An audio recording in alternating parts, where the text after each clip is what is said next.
नमस्कार सर्वांना. आज आपण विचार करणार आहोत की कंबाईनची पूर्वपरीक्षा 5 जानेवारी 2020ला होणार आहे. मग आजपासून जर आपण सगळ्यांनी विचार केला तर आपल्याकडे किती दिवस शिल्लक राहिलेत याचा जर आपण विचार केला तर 80 दिवसांचा कालावधी शिल्लक राहिला. मग वर्षभरापासून तुम्ही तयारी करताय, तर मग त्या 80 दिवसांमध्ये आपण काय तयारी केली पाहिजे, कोणत्या गोष्टी आपण काळजीपूर्वक तपासून पाहिल्या पाहिजेत, किंवा परीक्षेमध्ये यशस्वी होण्यासाठी नेमके किती प्रश्न बरोबर आणले पाहिजेत, ते प्रश्न बरोबर येण्यासाठी कोणकोणत्या विषयांमध्ये किती प्रश्न बरोबर आणायचे याचं आपण नियोजन केलं आहे का, आणि ते जर केलं नसेल तर कसं करायचं आहे याचा आपण विचार या भागामध्ये करणार आहोत. मला वाटतं हे कंबाईनची पूर्वपरीक्षेचा 80 दिवसांचा अभ्यास करताना आपण थोडंसं रिलॅक्स होऊयात. आपण विचार करूयात की आपण अभ्यासाला सुरुवात केली. अगदी तुम्ही राज्यसभेमध्ये एखादं पद मिळवण्याचं स्वप्न पाहिलं आहे, कंबाईनमध्ये एखादं पद मिळवण्याचं स्वप्न पाहिलं आहे. पण हे स्वप्न पाहताना तुम्ही कोणत्या गोष्टींचा विचार करून हे स्वप्न पाहिलं आहे हे थोडंसं आठवावं असं मला वाटतं. आता तुमच्यापैकी कुणाला सांगता येतं का पहा, की काय विचार करून तुम्ही अभ्यासाला सुरुवात केली आहे, कोणता विचार तुमच्या मनामध्ये आला होता. साधारणपणे आजपर्यंत सगळ्या विद्यार्थ्यांचं जर विश्लेषण केलं तर 3 विचार विद्यार्थ्यांच्या मनामध्ये दिसून येतात.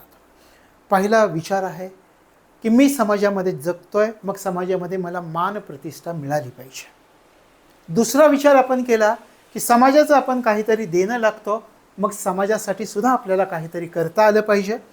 तिसरा विचार आपण केला की या समाजामध्ये जगताना आपल्याला मुबलक प्रमाणामध्ये पैसासुद्धा प्राप्त झाला पाहिजे, जगण्या एवढा पैसा प्राप्त झाला पाहिजे. तर या 3 गोष्टींचा आपण विचार केला. 3 गोष्टींचा विचार केल्यानंतर आपल्या लक्षामध्ये आलं की यासाठी आपल्याला काय करावं लागेल, कोणतं पद असं आहे का, तर आपल्या लक्षात आलं हे अधिकार पदाचं पद आहे. समाजासाठी सुद्धा काम करता येणार आहे, मानसुद्धा मिळणार आहे, प्रतिष्ठासुद्धा मिळणार आहे, आणि पैसाही जगण्यासाठी मुबलक प्रमाणामध्ये मिळणार आहे. मग या सगळ्याचा विचार केला, आपण क्षेत्र निवडलं आणि अभ्यासाला सुरुवात केली. आता हे क्षेत्र निवडलं, अभ्यासाला सुरुवात केली, पण जे स्वप्न पाहिलं ते स्वप्न तळहातावर उतरायचं असेल तर मग काय करावं लागेल, तर योग्य कृती करावी लागेल. तुम्ही म्हणाल योग्य कृती करायची म्हणजे नेमकं काय करायचं, तर योग्य कृती करायची म्हणजे नुसतं पुस्तकं घ्यायची, ती वाचायची, घोकमपट्टी करायची, याला योग्य कृती असं नाही म्हटलं जातं. योग्य कृती म्हणजे त्या कृतीला योग्य मार्गदर्शनाची जोडसुद्धा असावी लागते. उदाहरणार्थ तुम्ही मागच्या कालावधीमध्ये तुमचे जे आयकॉन असतील त्यांचा विचार केला. अगदी काही ठिकाणी एकलव्य नाव ठेवतात, काही ठिकाणी अर्जुन असं नाव ठेवतात. आपण शिवाजी महाराजांची उदाहरणं घेतो, कुणाचंही उदाहरण घ्या. प्रत्येक यशस्वी माणसाला योग्य मार्गदर्शन देणारा गुरु होता, त्यामुळे त्याला ते साध्य करता आले. गुरुने त्याला दिशा दाखवली आणि त्याने ते साध्य केलं. मग या ठिकाणी योग्य मार्गदर्शनाची गरज लागेल हे पहिलं आपल्या लक्षामध्ये आलं. योग्य मार्गदर्शन मिळून चालणार आहे का, ठीक आहे, योग्य मार्गदर्शन मिळेल, पण आपल्याला ते जे ध्येय गाठायचं आहे ते ध्येय गाठण्यासाठी काही आयडियाज, डावपेच आखावे लागतील. ते डावपेच स्वतःच्या आचरणामध्ये आणावे लागतील, आणि तेच स्वतःचं जीवन पण आपल्याला बनवावं लागणार आहे. परीक्षा पास होईपर्यंत आपल्याला साधना करावी लागेल. वाल्ल्या कोळी या दरोडेखोरानं साधना करून वाल्मिकी ऋषी झाला, त्याप्रमाणे या ठिकाणी आपल्याला या अभ्यासाची नियमितपणे साधना करून अधिकारी व्हायचं आहे. एखाद्या दरोडेखोराचा जर वाल्मिकी ऋषी होऊ शकतो तर आपण तर माणसं नक्कीच नाही मारली. म्हणजे काय, तर जो अभ्यास आपण करणार आहोत त्याची आपल्याला योग्य डावपेच आखून साधना करावी लागेल ठराविक कालावधीपर्यंत, 1-1.5 वर्षापर्यंत, तर ते साध्य करता येतं. पण आपण जे स्वप्न पाहिलं त्या स्वप्न आणि सत्याची सांगड घालणं गरजेचे असतं. स्वप्न पाहिलं ठीक आहे, आता ते स्वप्न वास्तवामध्ये उतरवायचं आहे, अधिकारी व्हायचं आहे, त्या दोन्हींची सांगड आपल्याला घालावी लागेल. स्वप्न आणि सत्य यांची जर आपण सांगड घातली तर आपण त्या पदापर्यंत पोहोचू शकतो. म्हणजे उदाहरणार्थ मी तुम्हाला उदाहरण सांगतो सगळ्यांना, की एकदा या ठिकाणी आपण पाहूयात ते उदाहरण. हे स्वप्न, हे सत्य, या दोघांमध्ये भांडण लागलं की स्वप्न श्रेष्ठ की सत्य श्रेष्ठ. आता या दोघांमधलं भांडण काही मिटेना, म्हणून या दोघांनी नियतीकडे जाण्याचा निर्णय घेतला. नियतीकडे गेले, नियतीला विचारलं स्वप्नानं विचारलं की स्वप्न श्रेष्ठ की सत्य श्रेष्ठ. आता नियतीला सांगणं अवघड झालं. नियतीनं मनात विचार केला की स्वप्नाला जर श्रेष्ठ म्हणावं तर लोक म्हणतील वास्तवतेचं भान बाळगूच नाही का, आणि सत्याला जर श्रेष्ठ म्हणावं तर लोक म्हणतील स्वप्न पाहूच नाहीत का. मग नियतीने एक खेळ खेळायचं ठरवलं. नियतीने सांगितलं की तुम्ही दोघंही मैदानामध्ये जा, उंच उडी मारा, ज्याचे हात आकाशाला टेकतील आणि त्याच वेळी ज्याचे पाय जमिनीवर असतील तो तुमच्यापैकी श्रेष्ठ. दोघंही मैदानामध्ये गेले. दोघांनी उंच उडी मारली. स्वप्नाचे हात आकाशाला टेकत होते पण पाय मात्र जमिनीवरती नव्हते. याच वेळी सत्याचे पाय जमिनीवरती होते पण हात आकाशाला टेकत नव्हते. दोघंही नियतीकडे आले. नियतीला घडलेला प्रकार सांगितला. स्वप्न सांगत होतं मी उंच उडी मारली, माझे हात आकाशाला टेकले पण पाय मात्र जमिनीवरती नव्हते. त्याचवेळी सत्य सांगत होतं माझे पाय जमिनीवरती होतं पण हात आकाशाला टेकत नव्हते. त्यावेळी नियतीने सांगितलं की बाबांनो, जीवनामध्ये यशस्वी व्हायचं असेल तर आपापल्या मार्गानं आपापल्या पद्धतीने धावून जमणार नाही, तर स्वप्नांना सत्याच्या खांद्यावरती बसवावं लागेल, म्हणजे हातही आकाशाला टेकतील आणि पायही जमिनीवरती राहतील. मग तुम्हाला काय करावं लागेल? स्वप्न पाहिलंय ना, ते स्वप्न पूर्ण करण्यासाठी वास्तवतेचं भान बाळगावं लागेल, योग्य मार्गदर्शनाची जोड लागेल. आणि योग्य मार्गदर्शन म्हणजे नुसती घोकमपट्टी नाही आहे त्या ठिकाणी, किंवा आपण म्हटलं म्हणजे कृती म्हणजे नुसती घोकमपट्टी नाही, तर तिथे तुम्हाला प्रॉपर गायडन्स लागणार आहे, योग्य मार्गदर्शन या ठिकाणी तुम्हाला लागणार आहे. आता या ठिकाणी आपल्या लक्षात आले की ठीक आहे, आम्ही स्वप्न पाहिलं आहे, आपल्याला ते सत्यामध्ये उतरवायचं आहे आणि अधिकारी व्हायचं आहे. मग आपण काय करूयात? डावपेच आखूयात, नवीन डावपेच. एखादं युद्ध खेळायचं असेल तर त्या ठिकाणी नवीन डावपेच आखावे लागतात. डावपेच आखण्या अगोदर आपल्याला लक्षात काय घ्यावं लागतं की आपल्यासमोर आव्हानं कोणती आहेत. मग आपण विचार करूयात, अधिकारी बनायचं आहे, 80 दिवसामध्ये अभ्यास पूर्ण करायचा आहे, 80 दिवसामध्ये सगळ्यांना मागं टाकून पुढं जायचं आहे. मग त्याच्या अगोदर आपल्या लक्षात घ्यावं लागेल थ्रेट्स कोणते आहेत आपल्यासमोर, आव्हानं कोणती आहेत आपल्यासमोर, याचा विचार आपण करूयात. पहिलं आव्हान आपण पाहतो, काही विद्यार्थी असतात. आपण विचार करूयात या ठिकाणी, काही विद्यार्थी हे प्रिलिम्स मास्टर्स असतात की हे पूर्वपरीक्षा पास होतातच, मुख्य परीक्षेमध्ये ही मुलं टिकत नाहीत. आपण अनेकदा ऐकतो 4दा पूर्वपरीक्षा दिली किंवा 4दा मुख्य परीक्षा दिली, 5दा मुख्य परीक्षा दिली, हे अभिमानाने सांगतात मुलं. पण हे प्रिलिम्स मास्टर आपल्या पुढचं आव्हान आहे. यांना मागं टाकून आपल्याला पुढं जायचं आहे. हे पहिलं आव्हान. दुसरं आव्हान आपलं कोणतं असणार आहे? अभ्यासाच्या योग्य साहित्याची निवड करावी लागेल का? मी जर तुम्हाला असं म्हटलं की एक असं पुस्तक आहे की त्या पुस्तकामध्ये इकॉनॉमिक्स संपूर्ण वाचलं की तुम्हाला 10 ते 11 मार्क पडतील, त्यातल्या सगळ्या संकल्पना तुम्हाला समजल्या इंडियन पॉलिटीमधल्या की तुम्हाला 11 ते 12, 10 ते 12 मार्क पडतील, असं सांगितलं आणि एकच पुस्तक दिला तर तुमचा कॉन्फिडन्स लेवल वाढते की बाबा याच पुस्तकामधून करायचं आहे, याच्यातून आपल्याला मार्क पडणार आहे. म्हणजे काय? या ठिकाणी अभ्यासाचं साहित्य जे निवडायचं ते योग्य साहित्याची निवड आपल्याला करावी लागेल. दुसरं आव्हान. तिसरं आव्हान आहे, तुम्ही जे अभ्यासाचं साहित्य निवडलं आहे त्याचं नियोजन करायचं आहे, ते कसं पूर्ण करायचं आहे आणि योग्य वेळेत अभ्याससुद्धा पूर्ण करायचा आहे.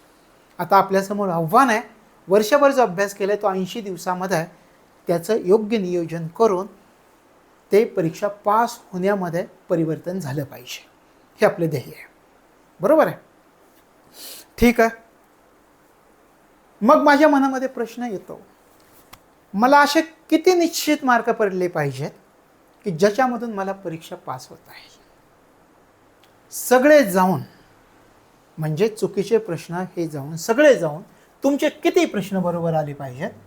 साधारणपणे 52 ते 55 क्वेश्चन्स बरोबर आले पाहिजेत. चला, मला कळालं. मला हे कळालं 55 प्रश्न सगळे जाऊन माझे जर बरोबर आले तर मेरिट कितीही लागो, मी मुख्य परीक्षेला आहे, हे माझ्या लक्षात आलं. आव्हानं समजावून घेतली मी. आता एक एक आव्हान ते कसं सोडवायचं याचा विचार करायला लागलो.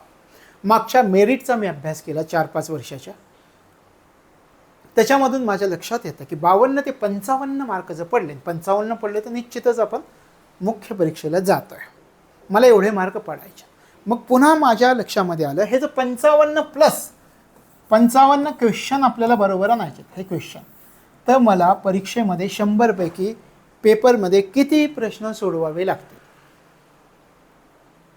किती प्रश्न सोडवावे लागतील? मला सोडवावे लागतील कमीत कमी 80 ते 85 हे प्रश्न मला सोडवावे लागतील. हे लक्षात आलं. चला, जर मला 55 प्रश्न बरोबर आणायचे तर माझे पहा, तुम्हाला 60 क्वेश्चन बरोबर आले, हे बरोबर आलेले आहेत, आणि त्यातले तुमचे 25 क्वेश्चन चुकलेत. म्हणजे तुमचे किती मार्क्स कमी होणार आहेत? 6.25 मार्क कमी होतील तुमचे. 6.25 म्हणजे किती होतील? साधारणपणे 54 मार्कांपर्यंत तुम्ही याल, म्हणजे निश्चित पास व्हाल. मग हे प्रश्न कसे बरोबर आणायचे हे मला नियोजन करावं लागेल. इथंपर्यंत मी आलो, माझ्या लक्षात आलं परीक्षेमध्ये निश्चित पास व्हायचं. किती प्रश्न बरोबर आणावे लागतील? सगळे जाऊन 55 तरी माझे प्रश्न बरोबर असले पाहिजेत की निश्चितपणे परीक्षेमध्ये मी मुख्य परीक्षेमध्ये एंट्री करू शकतो, क्वालिफाय एक्झाम पास होऊ शकतो, लाखो विद्यार्थ्यांमधून मी निवडला जाऊ शकतो, एवढे मार्क. मग मी पुढचा विचार केला होता की एकूण किती प्रश्न मला सोडवावे लागतील? तर एवढे प्रश्न मला नक्कीच सोडवावे लागणार. याच्या आत जर तुम्ही आला 65-70 प्रश्न सोडवलेत, त्याच्यावरून तुम्ही अंदाज लावायला लागला तर ते होणार नाही. कदाचित याच्या अगोदर परीक्षा दिलेल्या विद्यार्थ्यांना याचा अनुभव सुद्धा आला असेल. लक्षात आलं? आता आपल्याला काय करायचं आहे? हे प्रश्न आहेत ना, हे प्रश्न बरोबर आणण्यासाठी काय करणं गरजेचं आहे हे लक्षात घ्यावं लागेल. मग मी काय विचार केला की याच्यामध्ये जी परीक्षा द्यायची आहे त्याच्यामध्ये विषय किती आहेत, त्याला गुण किती आहेत हे समजावून घेतलं. 60 प्रश्न बरोबर आणायचे आहेत 85 पैकी, बरोबर आहे. त्याच्यात आपल्याला गुण किती बरोबर आणायचे आहेत किंवा किती विषय आहेत आणि त्यांना किती गुण आहेत. पुन्हा एकदा माझ्या लक्षात आलं की या ठिकाणी मला 7 सब्जेक्ट दिसत आहेत. अंकगणित, बुद्धिमत्ता चाचणी, सद्य घटना, भारतीय राज्यघटना, अर्थशास्त्र, सामान्य विज्ञान, त्याच्यामध्ये फिजिक्स, केमिस्ट्री, बायो येईल, महाराष्ट्राचा इतिहास आणि महाराष्ट्राचा भूगोल, हे 7. मग मी विचार केला की या 7 विषयांमध्ये आत्ताच्या परीक्षेनुसार गुणांची विभागणी कशी केली आयोगाने. मग त्याच्यामध्ये अंकगणित आणि बुद्धिमत्ता चाचणीसाठी 20 प्रश्न येणार आहेत, सद्य घटनांवर 15 प्रश्न येतील, भारतीय राज्यघटनेवर 15 प्रश्न येतील, अर्थशास्त्र विषयावर 15, सामान्य विज्ञान या विषयावर 15, महाराष्ट्राचा इतिहास याच्यावरती 10 आणि महाराष्ट्राचा भूगोल याच्यावरती 10. म्हणजे एकूण 100 प्रश्न अशा प्रकारे विभागणी केलेली. 60 प्रश्न बरोबर आणायचे. मी विचार करतो की याच्यामधून कोणते 2 असे विषय आहेत की ज्याच्यामध्ये मी निश्चित मार्क पाडू शकतो. माझी जर तयारी असेल तर निश्चित. आणि त्या 2 विषय असे आहेत त्याच्यामध्ये की त्या 2 विषयांमध्ये जर तुम्ही मार्क पाडले तुमचा पुढचा प्रवास सोपा होतो. कुठले 2 आहेत पहा. या ठिकाणी तुम्ही विचार केला, अंकगणित आणि बुद्धिमत्ता चाचणी हा विषय सर्वात महत्त्वाचा, आणि सद्य घटना, हे 2 विषय, हे 2 विषय तुमचे की पॉईंट आहेत. या 2 विषयावर ठरणार आहे तुम्ही पास होणार की फेल होणार, मेरिटमध्ये असणार की नसणार, हे 2 विषय तुमचे ठरवणार आहेत. एवढे महत्त्वाचे हे 2 विषय आहेत. मग याच्यामध्ये तुम्ही टार्गेट करून मार्क पाडू शकता. किती? 8-9 प्रकरणं यायची आहेत, 8-9 प्रकरणं यायची आहेत. त्याची तयारी कशी करायची याचा पण आपण विचार करूयात. सुरुवातीला 60 प्रश्न कसे बरोबर आणायचे मी तुम्हाला सांगतोय. याच्यामध्ये 20 पैकी तुम्हाला साधारणपणे किती मार्क पाडता येतील याचा विचार करा. साधारणपणे याची जर चांगली तयारी केली तर तुम्हाला इथे 12 ते 15 मार्क पाडता येतील. 12 ते 15. सद्य घटना 15 प्रश्न. सद्य घटनांची जर तुम्ही चांगली तयारी केली असेल तर 10 ते 12 मार्क पडतात या ठिकाणी. मग आपण सद्य घटनांचा विचार करूयात. 10 ते 12 मार्क पाडता येतात. आता तुम्ही विचार करा, या ठिकाणी तुमचे 22 ते जवळजवळ 27 प्रश्न बरोबर येत आहेत. म्हणजे निम्मा ताण तुमचा कमी होत आहे आणि टार्गेट करून जाता येणारे विषय आहेत. त्याच्यानंतर तुम्ही विचार केला या 2 विषयांचा, भारतीय राज्यघटना आणि अर्थशास्त्र, हे 30 मार्काला असणारे विषय आहेत. या 30 मार्कांच्या विषयामध्ये तुमच्याकडे उत्कृष्ट लेक्चर्स असतील आणि तुमच्याकडे नोट्स चांगल्या असतील की ज्याच्यामधून संकल्पना समजावून घेता येऊ शकतात. तर या दोन्ही विषयांमध्ये तुम्हाला 9 ते 12 मार्क सहजपणे पाडता येतात. कमीत कमी 9, जास्तीत जास्त 12 एका विषयामध्ये. म्हणजे राज्यघटनेमध्ये 9 ते 12 आणि अर्थशास्त्रामध्ये 9 ते 12 अशा प्रकारचे मार्क्स तुम्हाला पाळता येतात. त्यानंतर येतो विषय सामान्य विज्ञानाचा, जो अवघड जातो की साधारणपणे आपण जर विचार केला तर 6 ते 8 मार्क या ठिकाणी नक्की पाडता येतात. की मग त्याच्यासाठी काय करायचं हे मी तुम्हाला सांगेल. कमीत कमी 6 ते 8, अगदी 15 पैकी एवढे जरी पडले तर तुम्ही त्या पास होण्याच्या रेशोमध्ये राहता.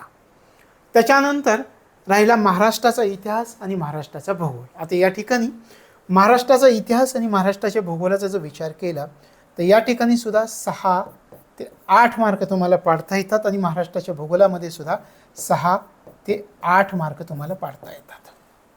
हे कसे पाडायचे, काय पाडायचे त्याचा आपण विचार करूयात. पण इथे तुम्हाला असं नियोजन करावं लागेल. सगळ्यात महत्त्वाच्या 2 विषयांवरती आपला भर दिला, अंकगणित आणि बुद्धिमत्ता चाचणी आणि सद्य घटना.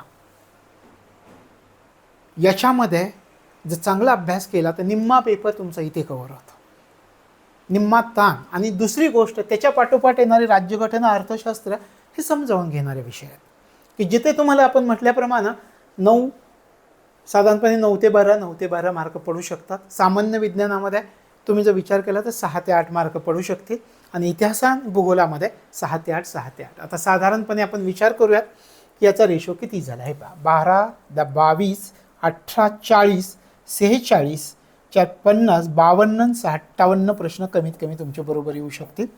आणि या ठिकाणी जर तुम्ही विचार केला की या दोन्हींचा अभ्यास चांगला आहे, 15 ते 12, 27, 27, 2, 29, 39, 41, 51, 8, 59, 60, 67 आणि साधारणपणे 70, 74, 58 ते 72 आपण धरूयात. एवढे प्रश्न बरोबर येऊ शकतील तुमचे. तर हे नियोजन केल्यानंतर आता तुम्ही म्हणाल हे सांगणं सोपं आहे, पण हे 20 मार्कापैकी मला 12 ते 15, अगदी मी तर म्हणतो ज्या विद्यार्थ्यांची स्वतः आम्ही समोर बसून तयारी करून घेतो आहे तिथे आम्ही काय विचार केला आहे की अंकगणित आणि बुद्धिमत्तेला 15 ते 18 मार्क पडलेच पाहिजेत. कसे नाहीत पडले पाहिजेत याचा विचार करून रोज त्याच्यावरती प्रॅक्टिस आणि एक्सपेरिमेंट्स चालू आहेत. आणि सद्य घटनांमध्ये सुद्धा आम्ही विचार करतो की 10 ते 12 मार्क पडलेच पाहिजेत, कारण हेच 2 विषय आहेत की तुम्हाला त्या मेरिटमध्ये घेऊन जाऊ शकतील. आता आणखी तुम्हाला मी सांगेल, अंकगणित आणि बुद्धिमत्ता चाचणी या विषयांचा अभ्यास आपल्याला पूर्ण करायचा आहे. मग काय करायचं, एखाद्या प्रकरण असेल तुमचं काळ, काम, वेग हे प्रकरण तुम्ही अभ्यासता. त्या प्रकरणामधील ज्या संकल्पना आहेत, वेगवेगळ्या गणिताच्या ज्या पद्धती आहेत त्या समजावून घ्यायच्या अगोदर. त्याच्यानंतर तुम्ही काय करायचं की त्याच्याखाली जे प्रश्न येतात त्या प्रश्नांचा सराव करायचा. म्हणजे उदाहरणार्थ तुम्हाला असं करता येईल, गणिताचा अभ्यास करताना 50 प्रश्न हे 30 मिनिटामध्ये कसे सोडवता येईल याची प्रॅक्टिस करायची आहे. बुद्धिमत्ता चाचणीचंही तसंच करायचं आहे. म्हणजे काय, प्रश्नांचा सराव कमी वेळेमध्ये करायचा आहे, सोडवण्याचा प्रयत्न करायचा आहे. आणि कमी वेळेमध्ये प्रश्नांचा सराव करताना जर आपल्याला कमी वेळेमध्ये प्रश्न नाही सोडवता आले तर मग त्याच्यामध्ये नेमक्या अडचणी कोणत्या आल्या, आपण कुठे अडलो हे समजावून घ्यायचं आणि तो वेळ कमी करण्यासाठी प्रयत्न करायचा. जिथे जिथे चुकलो ते दुरुस्त करायचं आणि पुन्हा पुन्हा प्रश्न सोडवायचे. आणि एका टप्प्यावरती तुम्ही 30 मिनिटात 50 प्रश्न सोडवू शकता. त्या स्टेपला आला की तुम्हाला 15 ते 18 प्रश्न बरोबर येऊ शकतात अंकगणित बुद्धिमत्ता चाचणी. आता तुम्ही म्हणाल अंकगणित बुद्धिमत्ता चाचणीचा आम्ही अभ्यास करतोय पण एवढे गुण येत नाहीत, आम्ही काय केलं पाहिजे, कोणती पुस्तकं आम्ही वाचली पाहिजेत. मग मी तुम्हाला काही सुचवेल. ॲक्च्युली मी काही ॲपची नावं सांगणार आहे, पण ते ॲप घेणं न घेणंही तुमच्यावरती आहे. कारण ज्यांचं ॲप आहे त्यांच्याशी माझा कोणत्याही प्रकारचा संपर्क नाही किंवा त्यांचा नंबरही माझ्याकडे नाही आहे. ते तुम्हाला शोधून घ्यावे लागतील. पण मी माझ्या विद्यार्थ्यांसाठी काही ॲप दिलेत, माझे विषय सोडून इतर विषय जे आहेत त्यांच्यासाठी काही ॲप सुचवलेत आणि ते त्यांचा अभ्यास करतात आणि त्याच्यातून पाहतोय की 15 ते 18 गुण पडले पाहिजेत. मग मी तुम्हाला काही पुस्तकं पण सुचवेल, काही ॲप पण सुचवेल. आपण सुरुवातीला अंकगणित बुद्धिमत्ता चाचणीसाठी काय करायचं ते पाहूयात. अंकगणित बुद्धिमत्ता, बुद्धिमापन असं म्हणूयात आपण, या दोन्हीसाठी आपल्याला कशाचा विचार करायचा आहे. अंकगणित आणि बुद्धिमापनचा जर आपण विचार केला तर एक ॲप आहे, त्यांचं नाव आहे रवींद्र चेंडगे यांचं ॲप आहे. पहा, नुसतं हे ॲप वापरून चालणार नाही. या ॲपमधली सगळी एक्झाम्पल्स तुम्ही टॉपिक वाईज सोडवली की त्याच्यानंतर तुम्हाला काय करायचं आहे, एक फास्ट ट्रॅक मॅथ म्हणून पुस्तक आहे. पहा, फास्ट ट्रॅक मॅथ्स म्हणून एक पुस्तक आहे. त्यांचं मला वाटतं नाव काय होतं, फास्ट ट्रॅक मॅथ्स. आपण जे पुस्तकाची तयारी करतो आहे ते वसेंचं पुस्तक आहे. एकदा का समजा काळ काम वेग आपण म्हणूयात, काळ काम वेग या प्रकरणावरची ह्यांची सगळी एक्झाम्पल्स तुमची सोडवून झाली. त्याच्यानंतर तुम्ही काय करायचं आहे, यांचं पुस्तक घ्यायचं आहे. याच्यातलंच या पुस्तकामधील काळकाम वेग या प्रकरणावर संपूर्ण भारतामध्ये त्या प्रकरणावर आलेले प्रश्न दिलेले, ते सगळे प्रश्न सोडवण्याची प्रॅक्टिस करायची. हे दुसरी स्टेप, हे गणितासाठी सगळ्यात इम्पॉर्टंट आहे. ह्या दोन्हींचा अभ्यास केला तर गणितामध्ये तुम्हाला चांगले मार्क्स पडतील. दुसरी गोष्ट, बुद्धिमत्ता चाचणीचा जर आपण विचार केला, बुद्धिमापनचा, तर त्यासाठी एक बुक आहे, मास्टर रिझनिंग बुक असं त्याचं नाव आहे. मास्टर रिझनिंग बुक असं नाव आहे. आणि हे बुक तुम्हाला ऑनलाईन मिळेल, फ्लिपकार्टवर मिळेल किंवा ॲमेझॉनवर मिळेल. या तिन्हींचा अभ्यास केला, 1, 2 आणि 3, तर तुम्हाला अंकगणित बुद्धिमत्ता या विषयामध्ये 20 पैकी 15 ते 18 मार्क नक्की पडतील, गॅरंटी. 15 ते 18 मार्क. मास्टर रिझनिंग बुकमधले प्रश्न जसेच्या तसे MPSC फक्त शब्द बदलून आपल्याला परीक्षेमध्ये देते. ते पुस्तक घेतलं की तुमच्या लक्षात येईल. पण एक करायचं की याच्यामध्ये अनेक प्रकरणं दिलीत. आपल्या परीक्षेच्या दृष्टिकोनातून जेवढी प्रकरणं महत्त्वाची आहेत त्याचा अभ्यास करायचा. तर इथे तुम्हाला 15 ते 18 मार्क नक्की मिळतील. आपण तर 12 ते 15च धरला आहे तुमच्या दृष्टिकोनातून. माझं स्वतःचं वैयक्तिक मत आहे 15 ते 18 पडलेच पाहिजे. तर अशी तयारी केली तर 15 ते 18 पडतील. पण कधी हे लक्षात घ्या, गणित इथून समजावून घ्यायची. एकदा संकल्पना क्लिअर झाल्या की त्याच्यावर संपूर्ण भारतातून त्या प्रकरणावर आलेले प्रश्न तुम्हाला इथे सापडतील. ते प्रश्न सोडवायचे आणि ते प्रश्न कमी वेळेत, आपण म्हटल्याप्रमाणे 50 प्रश्न असतील तर 30 मिनिटात सोडवता आले पाहिजे. तशी तयारी झाली आणि या पुस्तकातली आपली जी अभ्यासासाठी MPSCसाठी 8-9 प्रकरणं आहेत ती जर कंप्लीट केली, त्याचीही प्रॅक्टिस अशीच केली, तर तुम्हाला या विषयामध्ये 15 ते 18 मार्क नक्की पडतील. लक्षात आलं? ठीक आहे.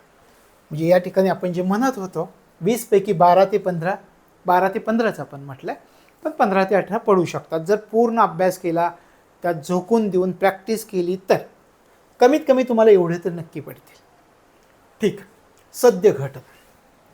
सद्य घटनांच्या बाबतीमध्ये साधारणपणे काय होतं की विद्यार्थी शेवटच्या टप्प्यामध्ये एखादं इयरबुक घेतात, अभ्यास करतात आणि मग ते कसं तरी वाचायचं आणि त्यातून 6 ते 7 मार्क पडतात. हे चुकीचं आहे. तुम्हाला मेरिटमध्ये बसायचं असेल तर सद्य घटनांचा सखोल अभ्यास करावा लागतो आणि ते पैकीच्या पैकी मार्क मिळवून देणारा विषय आहे. 12, अगदी 15 पैकी 10 ते 12 मार्क मिळवून देणारा हा विषय आहे. मग यासाठी आत्ता ज्यांनी वर्षभर अभ्यास केला आहे त्यांच्यासाठी योग्य आहे. पण ज्यांनी आत्ता अभ्यासाला सुरुवात केली आणि तरीसुद्धा 10 किंवा 10+ मार्क पाडण्याची इच्छा आहे ज्यांच्यासाठी, त्यांच्यासाठी काय करा, आम्ही काय केलं की आमच्या विद्यार्थ्यांसाठी PDF तयार केलेत. तर त्या PDF आहे तशा पाठ केल्या तरीसुद्धा 10 ते 12 मार्क तुम्हाला पडू शकतील. मग ज्यांना हव्यात त्यांना त्या PDF फ्री आहेत, म्हणजे त्याच्यासाठी काय किंमत वगैरे नाही आहे. ते विद्यार्थ्यांसाठी तयार केलेत आणि त्याचा फायदा जास्तीत जास्त विद्यार्थ्यांना व्हावा या हेतूने आपण देतो. तशा प्रकारे हे 2 विषय तुम्हाला सांभाळावे लागतील. पहिले लक्षात आलं. हे 2 विषय झाल्यानंतर येतो भारतीय राज्यघटना आणि अर्थशास्त्र, 30 मार्काचा विषय. आता हा विषय सोपा आणि मार्क्स मिळवून देणारे विषय असे म्हटले तरी चालतात आणि विद्यार्थ्यांच्या आवडीचे विषय असतात. अट फक्त एवढीच आहे की या विषयांमधील मूळ संकल्पना समजल्या पाहिजेत. एकदा मूळ संकल्पना समजल्या की तुम्हाला या ठिकाणी 15 पैकी 10 ते 12, 10 ते 12 असे मार्क पडू शकतात. आता हे 2 विषयांसाठी तुम्ही जर विचार केला, हे 2 विषय तुम्हाला कुठून अभ्यासता येतील? भारतीय राज्यघटना आणि अर्थशास्त्र हे दोन्ही विषय यांचे या ॲप जे आहेत ते तुम्हाला ₹1 मिळणार आहेत. आणि साधारणपणे भारतीय राज्यघटनेचा जर विचार केला तर त्याच्यामध्ये 300 लेक्चर्सपर्यंत लेक्चर असतील आणि अर्थशास्त्रामध्ये 150 ते 200 लेक्चर्स तुम्हाला मिळतील. तर हे विद्यार्थ्यांच्या सोयीसाठी आपण उपलब्ध करून दिलं आणि ते सगळे लेक्चर्स पूर्ण केले, त्याच्या नोट्स पूर्ण केल्या, ते समजावून घेतले, तर तुम्हाला या दोन्ही विषयांमध्ये 9 ते 12 जे आपण जे टार्गेट पाहतो ते सहजपणे साध्य करता येणार आहे. मग हे कुठं मिळेल तुम्हाला? ध्रुव लर्निंग ॲप आहे पहा, त्याच्यामध्ये मिळेल. किंवा तुम्हाला जर त्याच्यामध्ये समजलं नसेल तर व्हॉट्सॲपवर जरी तुम्ही संपर्क साधण्याचा प्रयत्न केला तर तुम्हाला त्या ठिकाणी ते मिळून जाईल. तर अशा प्रकारे तुम्हाला हे उपलब्ध होऊन जाईल. ही 4 विषयांची आपली तयारी झाली. सामान्य विज्ञानासाठी मी कोणतं मटेरियल वापरलं पाहिजे? आता 2 गोष्टींचं आहे. सामान्य विज्ञानासाठी कोणतं मटेरियल वापरलं पाहिजे याचा जर आपण विचार केला तर ज्यांचं सायन्स बॅकग्राऊंड आहे की 12वीपर्यंत सायन्स होतं आणि काही मुलं असे आहेत की त्यांचं सायन्स बॅकग्राऊंड नाही, या दोघांचा विचार आपल्याला करावा लागतो. ज्यांचं सायन्स बॅकग्राऊंड नाही त्यांनी चांगलं ॲप निवडावं एखादं. आता कशासाठी? आपण या ठिकाणी काय म्हटलं की सायन्समध्ये कमीत कमी 6 ते 8 मार्क मिळाले पाहिजेत आणि एवढे मार्क जर तुम्हाला मिळवायचे असतील तर मग 2 ॲप आहेत पहा. एक आहे रोहित पवारांचं ॲप आणि दुसरं आहे कोलते सरांचं ॲप. तर त्याच्यामधली लेक्चर्स जर तुम्ही व्यवस्थित केली कमीत कमी तुम्हाला 6 ते 8 मार्क त्या ठिकाणी मिळू शकतात. लक्षात आलं? तर हे मुद्दे आणि तुम्हाला काय होणार आहे की त्या ठिकाणी प्रॉपर गायडन्स पुढून मिळतोय म्हटलं की ती संकल्पना समजायला मदत होते.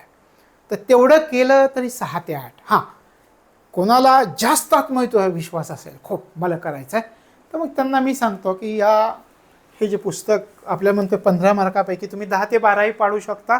सामान्य विज्ञानामध्ये साळुंके मॅडमचं पुस्तक आहे, त्या पुस्तकाचा वापर केला तर.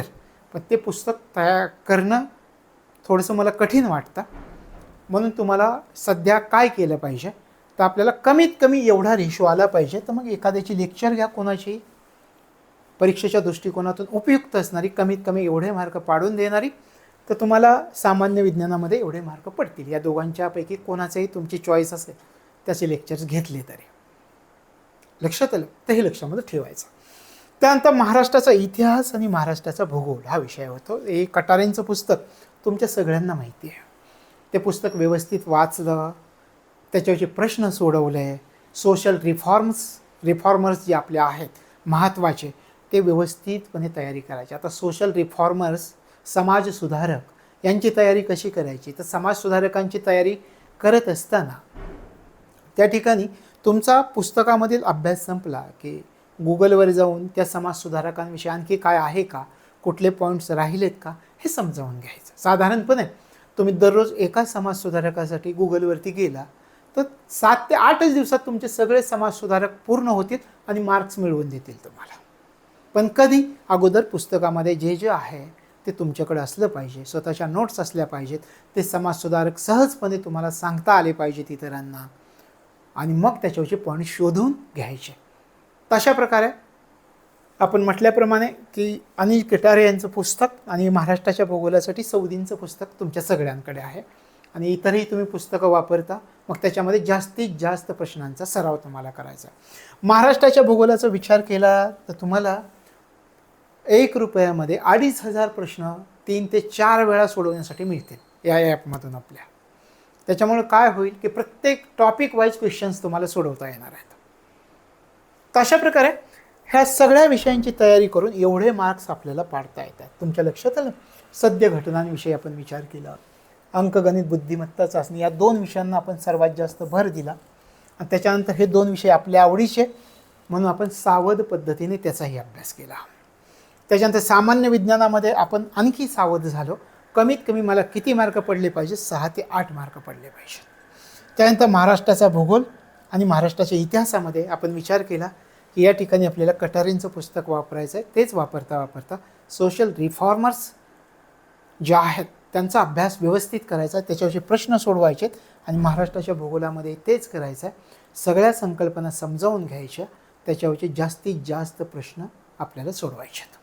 तर हे केलं तर तुम्हाला साधारणपणे 58 किंवा 60 ते 72 मार्क या ठिकाणी पडू शकतील. आणि मग त्याच्यामध्ये तुमचे 25 प्रश्न जरी चुकले, 6 जरी गेले, तर 54 मार्कांवरती तुम्ही येऊन बसता, की जेणेकरून निश्चित पास होता येतं. लक्षात येत आहे? दुसरी गोष्ट, सद्य घटनांमध्ये मला आणखी एक सांगावं असं वाटतं की जे स्वतः अभ्यास करतात, तर ज्या घटना तुम्ही अभ्यासताय त्या घटना तुम्हाला इतरांना सहजपणे सांगता आल्या पाहिजेत. एखादं गाईड घेऊन बसलाय, तसंच वाचत बसलाय नाही, तर ती संकल्पना तुम्हाला समजली का? यासाठी तुम्हाला काय करावं लागेल? ती संकल्पना इतरांना समजावून सांगता येते का? त्यातला आपला कुठला मुद्दा राहतोय का? त्याच्यावरचे जे काही जास्तीत जास्त प्रश्नांचं पुस्तक असेल तर ते प्रश्न सोडवण्याची प्रॅक्टिस करावी लागणार आहे, की त्याच्यामधून आपण कुठे कमी पडतो हे आपल्या लक्षामध्ये येणार आहे. तर अशा प्रकारे तयारी केली तर मग त्या ठिकाणी डॉक्टर असो किंवा किती हुशार विद्यार्थी असो, त्यांच्यापेक्षा तुम्ही एक पाऊल पुढं राहणार आहे. इंजिनियर कुणी असो, याच्यामध्ये तुम्ही किती हुशार आहात याला महत्त्व नाही. तुम्ही कोणत्या पद्धतीने डावपेच आखले, ते पूर्ण केले का वेळेमध्ये, आणि त्याची तुम्ही किती जास्त प्रॅक्टिस केली याच्यावर आधारित आपली ही परीक्षा असणार आहे.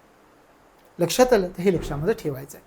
तर अशा प्रकारे हे करायचं. ठीक आहे, हे सगळं केलं आपण, पण आणखी एक याच्यामध्ये काही अडचणी येतात. अभ्यासाची पद्धत हे करताना कशी असली पाहिजे, याच्यावरती काही विद्यार्थ्यांचे प्रश्न मला आले. अभ्यासाची पद्धत कशी असली पाहिजे?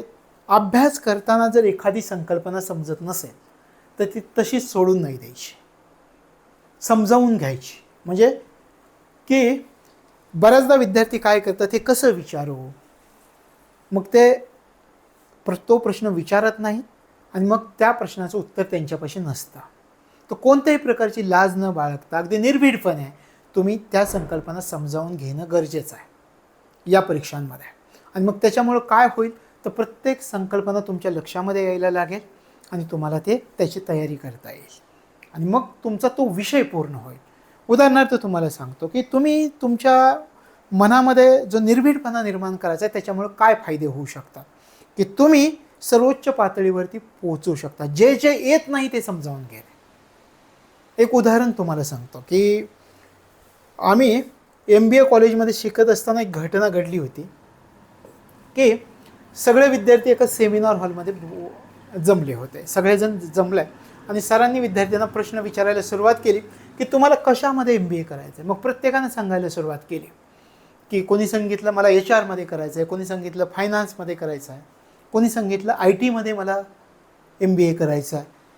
मागच्या भागावरती एक पोरगं बसलं होतं.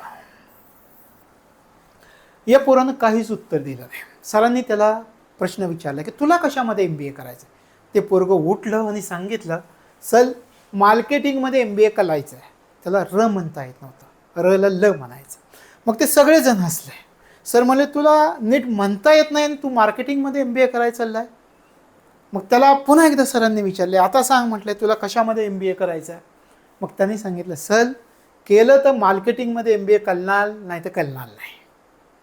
मग सर म्हटले ठीक आहे आपण एक परीक्षा घेऊयात आणि त्या परीक्षेमधून मग ठरवूयात की कोणाला कशामध्ये ॲडमिशन घ्यायचं आहे. मग या ठिकाणी या सेमिनार हॉलमध्ये सरांनी काय केलं की सर्वांना विकण्यासाठी 50-50 रामायणाच्या प्रती दिल्या आणि सांगितलं तुम्ही हे घरोघरी जाऊन विकून यायचं.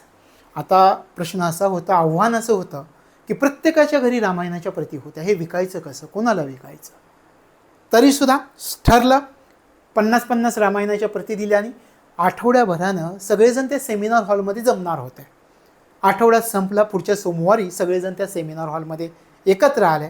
सरांनी विद्यार्थ्यांना प्रश्न विचारायला सुरुवात केली की कोणाच्या किती प्रती विकल्या गेल्या. मग कोणी पोरांनी उत्तरं द्यायला सुरुवात केली आणि सगळी टॉपर पोरं 80-90% पडलेली, कोणी 5, कोणी 10, कोणी 15. जास्तीत जास्त किती प्रती विकल्या गेल्या असतील तर 20 प्रती विकल्या गेल्या होत्या. ते पोरगं पुन्हा गप्प बसलं होतं. सरांनी त्याला विचारलं तुझ्या किती प्रती विकल्या गेल्यास? ते उठलं, त्याने उत्तर दिलं, सर 50च्या 50 प्रती विकल्या. आता सगळेजण अवाक झाले. सगळे टॉपर होते, त्यांना सुद्धा 15-20च्या वर प्रती विकता आल्या नव्हत्या. ह्याने कशा विकल्या? मग सरांनी त्याला प्रश्न विचारला की तुझ्या 50च्या 50 प्रती विकल्या, तू नेमकं काय केलं, कोणती स्ट्रॅटर्जी वापरली? ते पोरं उठलं, त्याने सांगितलं, लोकांच्या दालात जायचो, उभं लहायचो, बेल दाबायचो, लोक बाहेर आले की त्यांना सांगायचो हे रामायण विकत घेता का वाचून दाखवू? मग लोक हसायची, त्यांना कौतुक वाटायचं आणि ते म्हणायचे वाचून नको दाखवू, विकत घेतो आम्ही. तर अशा प्रकारे त्यांनी 50च्या 50 प्रती विकल्या. मग याच्यामध्ये जर त्यानं ते लाजेप्रती बोलला नसता किंवा काम केलं नसतं तर तो ते सर्वोच्च पातळीवर पोहोचू शकला नसता. आपलंही तसंच आहे. एखादा प्रश्न राहिला असेल, संकल्पना समजत नसेल तर तो समजावून घेता आला पाहिजे. तर हे पण आपल्या अभ्यासामध्ये असणं गरजेचं आहे. शिवाय अभ्यास करताना काही गोष्टींचा आपल्याला विचार करायचा आहे. तुम्ही ज्यावेळी एखाद्या स्टडी रूममध्ये अभ्यासाला जाता त्यावेळी पहिलं पाऊल त्या स्टडी रूममध्ये टाकताना कधी विचार केला आहे का, मी या ठिकाणी का आलो आहे? मी नेहमी माझ्या मुलांना किंवा माझ्या विद्यार्थ्यांना असं सांगतो की स्टडी रूममध्ये पाऊल टाकलं की विचारा की मी या ठिकाणी का आलो आहे. तुम्हाला तुमची ध्येय आठवतील. या ठिकाणी येऊन आज काय करायचं हे आठवेल.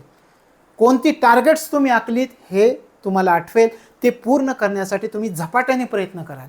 हे विचारलं तर घरी जाताना तुम्ही असं विचारलं आहे का, आज जे मी ठरवलं ते माझं पूर्ण झालं आहे का?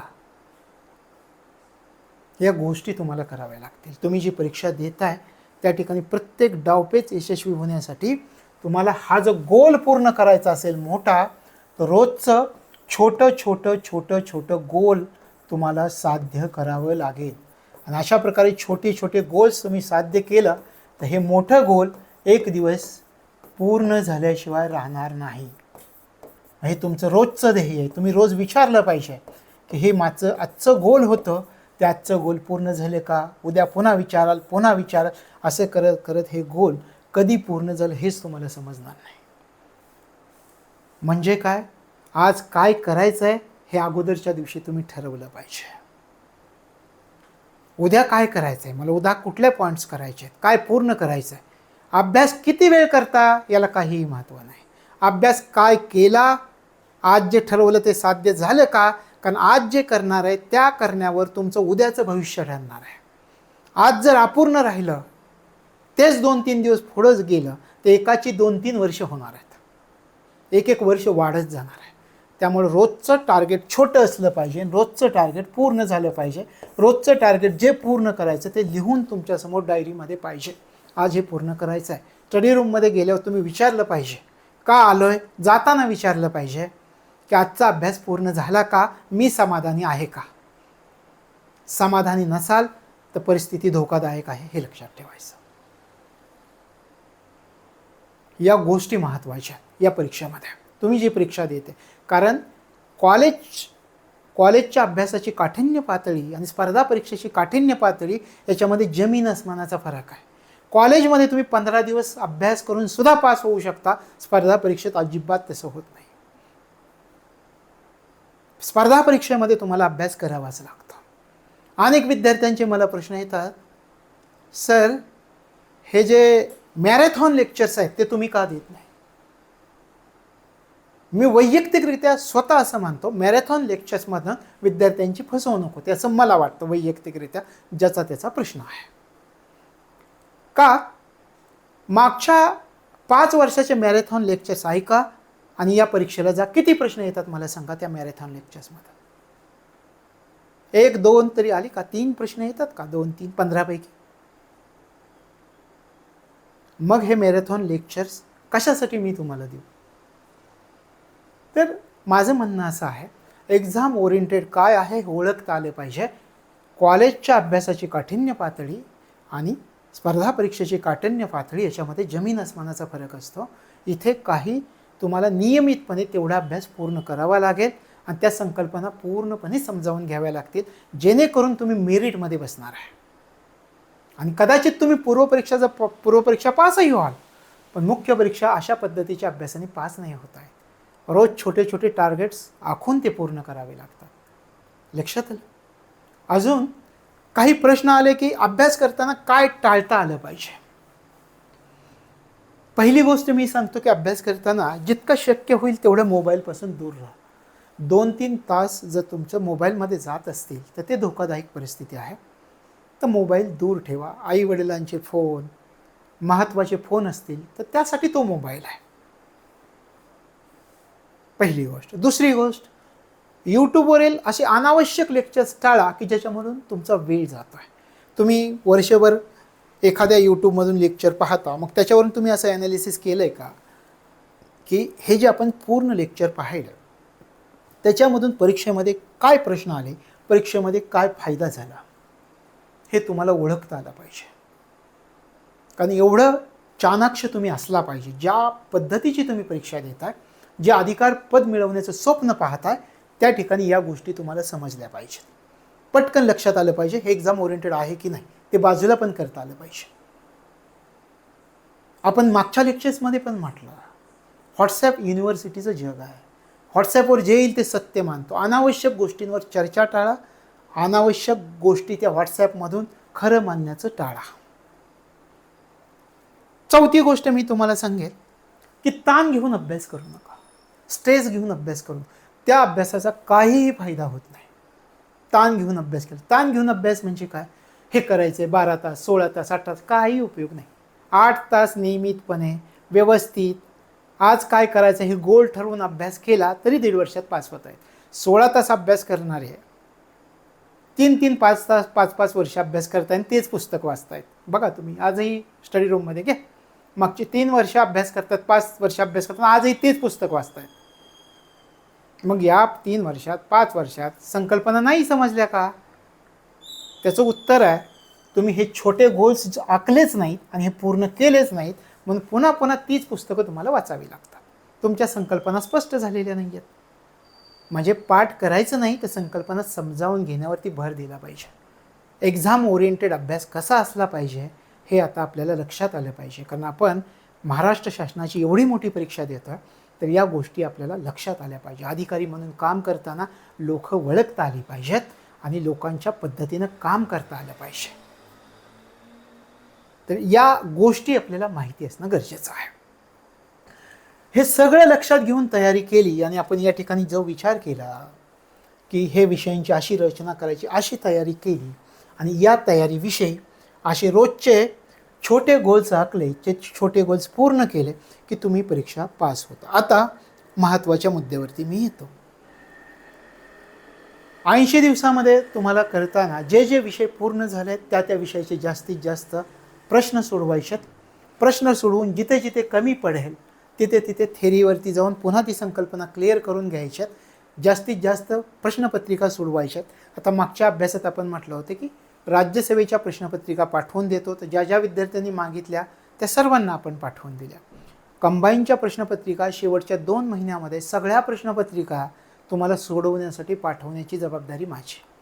ह्या आत्ताचे जे कालावधी आपला राहिला आहे त्या 50-60 दिवसांमध्ये, 80 दिवसामधले 50 ते 60 दिवसांमध्ये तुमचं जे जे राहिलं आहे ते सगळं पूर्ण करून घ्या.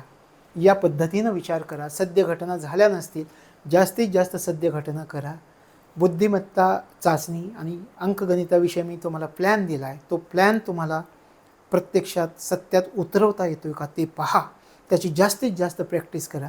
तुम्ही नक्की या परीक्षेमध्ये पास होणार आहे.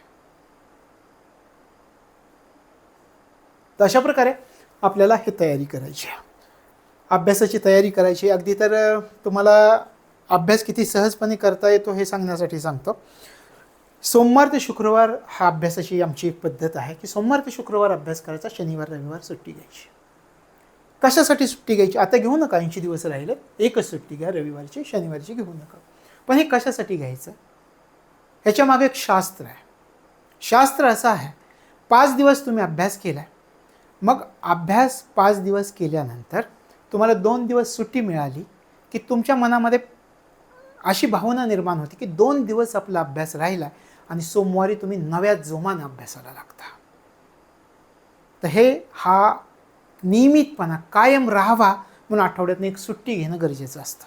आणि त्या दिवशी तुम्ही अजिबात अभ्यासही करायचा नसतो.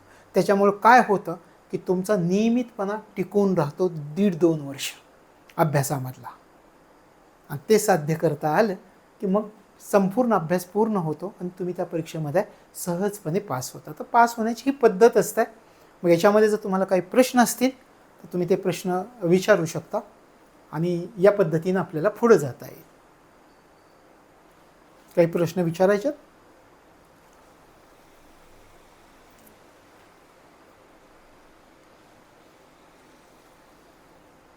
नाही, कोणाचे प्रश्न नाही आहेत.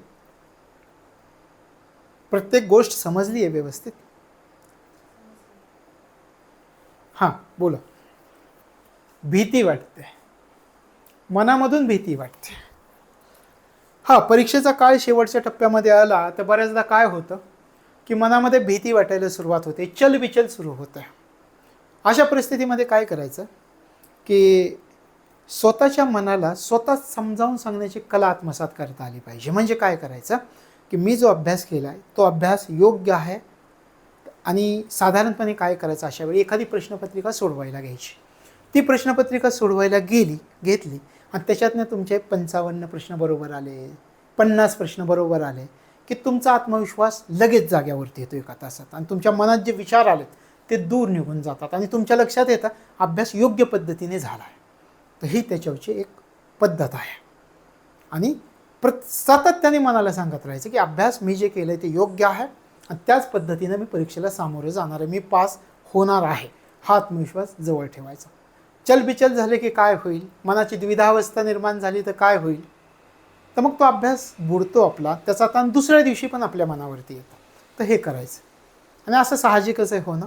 तर ते गोष्ट लक्षामध्ये ठेवायचं. आणि एक गोष्ट लक्षात ठेवा, या गोष्टीचा विचार तुमच्या मनात यायलाच नाही पाहिजे. पहिली गोष्ट, जर तुमच्या या गोष्टींचा विचार मनामध्ये नाही आला तर तुम्हाला कुठलीही गोष्ट शक्य वाटायला सुरुवात होते आणि ती तुम्ही सहजपणे साध्य करता. एक उदाहरण तुम्हाला सांगतो. एका गावामध्ये 2 मुलं राहत होती आणि त्यांचं कसं होतं, त्या गावामधून शाळेमध्ये जायला 5 किलोमीटर चालत जावं लागायचं त्यांना. एक 5वीतला आणि एक 10वीचा मुलगा, घरं शेजारी आणि दररोजचा त्यांचा शाळेमध्ये 5 किलोमीटर जायचं, शाळा सुटली की 5 किलोमीटर यायचं. एक दिवस सुट्टी होती त्यांना आणि गावामध्ये ते खेळत होती. गावामध्ये खेळता खेळता ते गावाच्या बाहेर विहिरीच्या कडेला खेळायला गेली. तिथे खेळता खेळता त्यातला जो 10वीचा मुलगा होता त्याचा पाय घसरला आणि तो विहिरीमध्ये पडला. आता 5वीतला मुलगा, त्याला एवढंच माहीत होतं की आपला मित्र विहिरीमध्ये पडलाय, काहीही करून त्याला बाहेर काढायचं आहे. मग त्यानं त्या विहिरीला एक दोर होता, तो दोर खाली टाकला आणि त्याला कसं बसं ओढून बाहेर काढलं. त्याच्या मनात एकच विचार, आपण जर याला बाहेर नाही काढलं तर तो बुडणार आहे, ह्याला बाहेर काढायचं आहे, हाच विचार मनावर. त्यांनी कसं बसं बाहेर काढलं. बाहेर काढल्यावरती त्याच्या अंगाला खरचटलं होतं. आणि मग गावातली सगळी लोक विचारायला लागली त्या मुलाला काय झालं. आणि मग त्या 5वीतला मुलगा सांगायचा, हा खेळता खेळता विहिरीत पडला आणि विहिरीत पडल्यावर त्याला मी काढलं. लोकांना एक खरं वाटे ना, हे 5वीतला मुलगा छोटा, 10वीतला, तो कसं वर काढू शकतोस याला, असे प्रश्न विचारायला सुरुवात केली. लोक म्हणतात तुम्ही खोटं बोलता. मग त्या गावामध्ये एक प्रतिष्ठित माणूस होता. त्या प्रतिष्ठित माणसाने सांगितले की पोरगं बोलतंय ते खरं बोलतंय. मग लोकांनी त्यांना विचारलं की कसं काय हे खरं बोलतंय. त्यांनी सांगितलं हे तो करू शकला कारण त्याला सांगायलाच कोणी नव्हतं, म्हणून तो हे करू शकला. मग तुम्हाला सांगणारच कोण नसेल, मन हे, तर तुम्ही कुठलीही गोष्ट तुम्हाला सहज साध्य वाटू लागेल. आणि तुम्हाला जो मनावर ताण येतो, अशी भीती वाटते, ते सांगणारं आपलं मनच आहे. आणि हे मनच सांगणारं नसेल तर मग जी अशक्य गोष्ट आहे ती साध्य करता येते. तुम्ही तुमच्या निश्चयावरती ठाम राहायचं आहे आणि त्या ठिकाणी आपण जी पद्धती सांगितलेल्या आहेत त्या पद्धतींवरती तुम्ही प्रॅक्टिस केली, तयारी केली, तर निश्चितपणे ही परीक्षा पास होणार आहे. लक्षात आलं? आणखी काही प्रश्न आहेत कोणाचे?